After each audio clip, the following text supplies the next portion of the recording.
Who was this guy? His paintings sometimes create more controversy and create more questions than answers. Some of his normal, quote unquote, normal paintings sometimes aren't quite normal. This lady's neck is twice as long as our necks, but he had an affinity for detail. And some of the creatures and people that he drew in his paintings were quite striking, quite ugly, and depicted the lighting of a cave. You know, the silver light, the glow, the fading out of parts of the frames. And some of them didn't depict cave lighting, but when he disappeared for several years, came back with some of these drawings, he said he lived in a cave.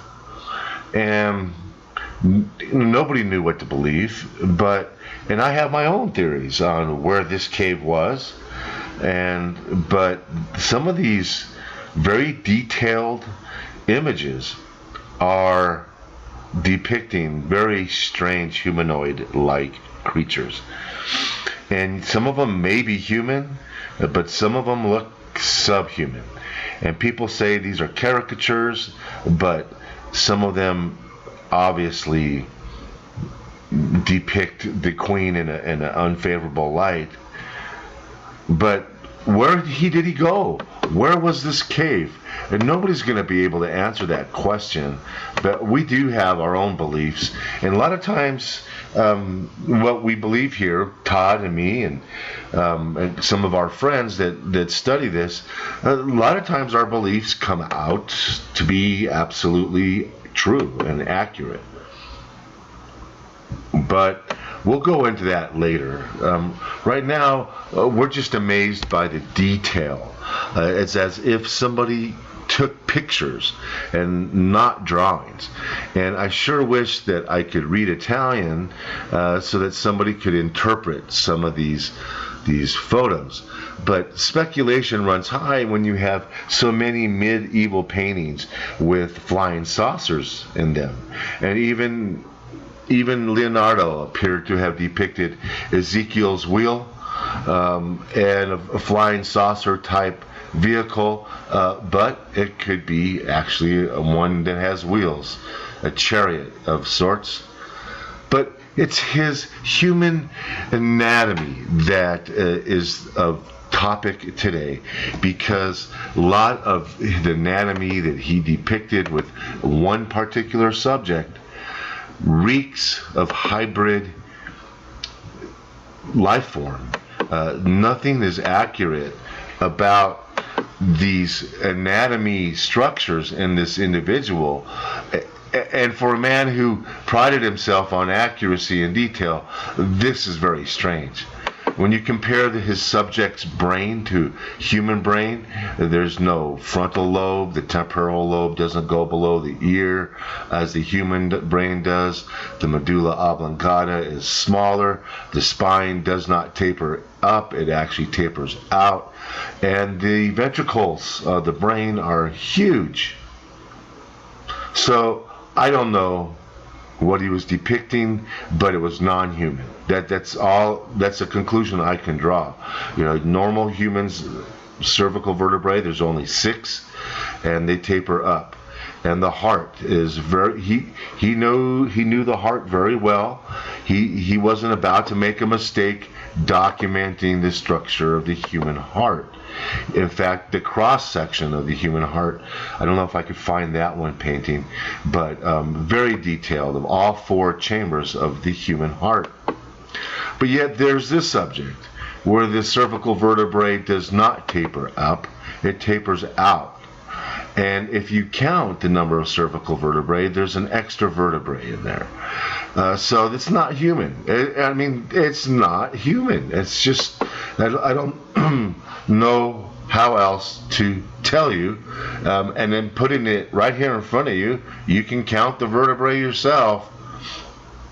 Have fun with it. But this individual had extremely long arms. The musculature at times resembled human musculature, but then the ligament structures and the extra muscles and the extra ligaments and the length and the shape of these muscles did not depict human anatomy. And his human thoracic cavity is loaded with airs. Or are they airs?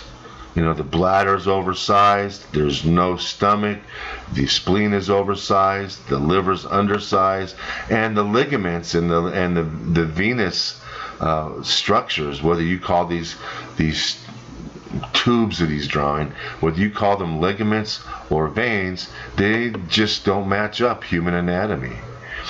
And above all, the heart is the one that really screams hybrid because it's a 2-chambered heart, and it makes you wonder what the heck he was drawing in this picture.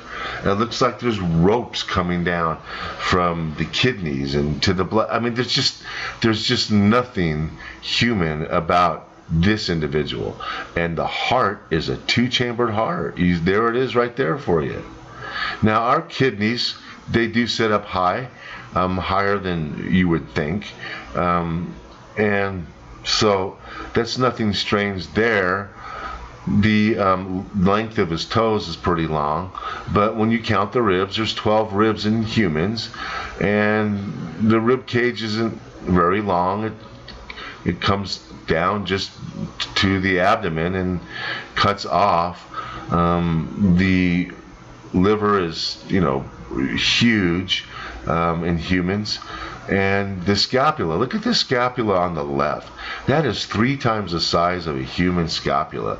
And if you count the ribs, sometimes you might get an extra rib in there as well. But a lot of this stuff just doesn't depict typical human anatomy. And so it's very, very revealing, especially when you look at the heart. That and even the kidneys and the internal organs, they're drawn here, and none of this depicts typical normal human anatomy. Even the brain, the ventricles are not shaped like humans. So who was this guy? Who was this guy that he depicted in the anatomy? Obviously, it was an autopsy that had to have been done to depict such accurate detail of so many things. And why would he spend all that time depicting something that wasn't there? So whether you believe his paintings were of caricatures of royalty, or whether you believe he was actually documenting hybrid life forms, some of his paintings, even well-known paintings, The Last Supper, many of his paintings feature strange things. If you look closely and zoom in, you see people that you didn't even know were there sometimes. And when you fold the paintings in half, or you fold them in thirds and join them together, you get a lot of extraterrestrial themed images just by folding his paintings in half. Amazing. And there's more of these in Leonardo's paintings. There's more anomalies when you start folding, increasing the picture. And even in The Last Supper, Jesus' face turns into what? Something a little darker. So I don't know what he was trying to tell us. I don't know whether he was hybrid himself. I don't know anything about this man. I sure wish I did know him. I wish he would come back to life and talk to us. But that heart in the thoracic cavity of his subject was a two-chambered heart. And you saw it. You can go back and look at it again. There's no doubt that heart he depicted was on the lower left. And here are some examples of reptile amphibian hearts, but the one on the lower left resembles those found in amphibians and possibly alligators. So what's an alligator heart doing in a human being? Must be hybrid.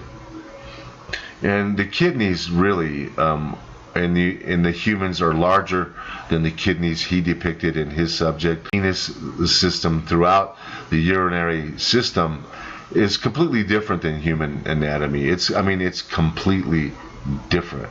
I don't know how else to tell you other than show you comparisons of human anatomy to this one subject that Leonardo spent obviously a lot of time looking at. So this would seem to answer a lot of questions about our origins of life, and so this is just more physical evidence of the fact that we may owe our existence to life forms that are far superior, far advanced to us.